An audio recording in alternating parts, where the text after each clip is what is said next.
আসসালামু আলাইকুম। আজ সম্ভবত ২১ এপ্রিল ২০২৬। গতকাল সন্ধ্যায় ৫টা থেকে ৭টা পর্যন্ত স্প্রে শেষ করেছিলাম এবং ৮টা ১৫ মিনিটে বৃষ্টি হয়েছিল।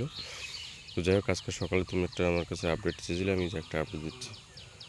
দেখো তো আমার